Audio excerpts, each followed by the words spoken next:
so that there's access to entertainment. Yeah. You know, like, I mean, I'm gobsmacked that people can actually turn you away from an entertainment venue and use the excuse that it's a heritage building. Yeah. We all know that this particular government doesn't give a rat's ass about heritage.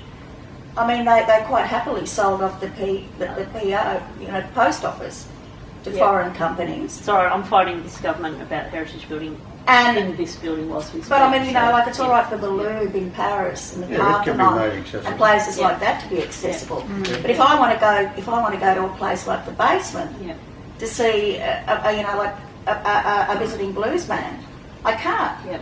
You know, so I'm actually. So tell me how that relates to the voluntary system. Because what it is because it again says that we don't matter. That it doesn't matter that we. I mean, it doesn't that we as people aren't given free and unfettered access to our city and places outside of the city. Yeah. Because a building is considered far more important than our needs and our rights. Yeah. So talk about the. If I can interrupt, I think Lisa would be interested in the story you told me the other day about the woman that you used. Yeah, but I mean, what I'm just saying is if they don't care about things like that, how are we to know that they're going to care about us being killed? Now, because basically, that's what it's basically going to come to. We're not heard, we're not listened to. Okay. And also there was a woman who is in a wheelchair who didn't want to have cancer treatment. And if she didn't have the cancer treatment, she would have died within 12 months. Yeah. But fortunately, she was Aboriginal and she went to the Aboriginal Medical Centre and they teased out of her why she didn't want to have the treatment. Yeah. And it turns out that she'd had a friend who had the same sort of cancer and the wound took a particularly long time to heal. She had to have twice as much chemo. She was ill, but she did survive. And what they told her was, well, you know, like, your friend has diabetes. You don't have diabetes. You are not going to it's not actually going to take that long for your wound to heal. You won't need as much chemo and radiation. And also they found out that she had problems, alienation from family. Yeah. So they got her back in touch with family. Yeah. They assured her that because she was not a diabetic, she would not be in the same situation. So she had the treatment. Yeah. And now she's fine. Like, I'm still hearing about appropriate health support structures is what we need to develop. So, but how do we, how are people going? And people with disabilities that can't speak for themselves, intellectual disabilities, or even if they don't have an intellectual disability, can't speak. But this is a voluntary. Yep. But how do we know that it's voluntary if they can't speak? Yep. If they've actually got somebody else speaking for them, how do we know that it's voluntary? And how can we be sure that?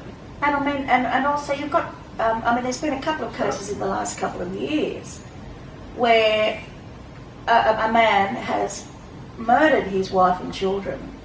Now, the initial outrage is suddenly, damped down because we find out that the children in one case were autistic, and in the other case, the wife had brain damage from a car accident.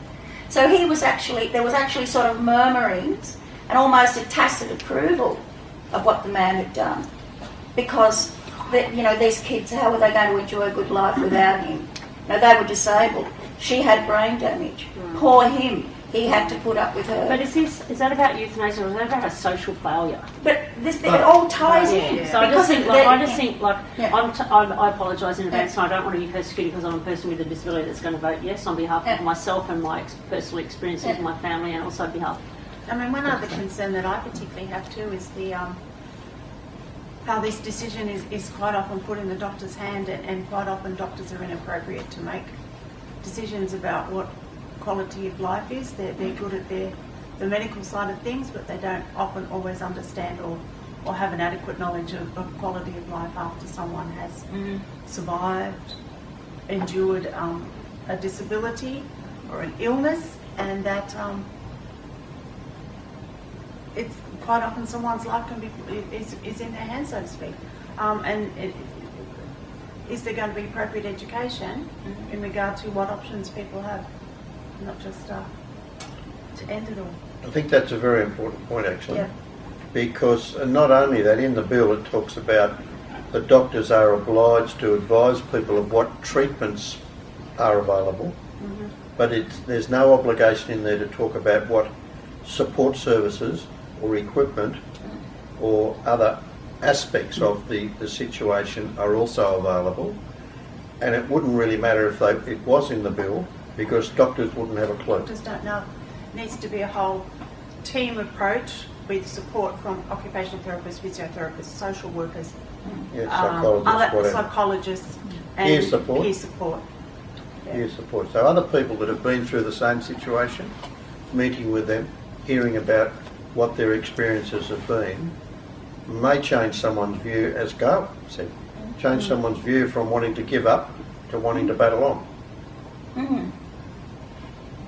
Yeah, I think we were talking about that in the bill, that perhaps they might have been interested to get I think they've got a psychologist or psychiatrist in there just to look at the mental health as well, along, No, they don't. No. The bill actually, sorry to contradict you there. No, that's but good. If you look carefully at the bill, the psychologist or psychiatrist is only asked to ascertain whether the person has the capacity to make the decision. Yes. And a knowledge of the implications of the decision. Yeah, as opposed to Full looking stop. to see if there's maybe as depression. Distinct from, is the person suffering from depression? Yeah, does the person have some other kind of mental health disorder that may be impacting on their, on the decision they might be making?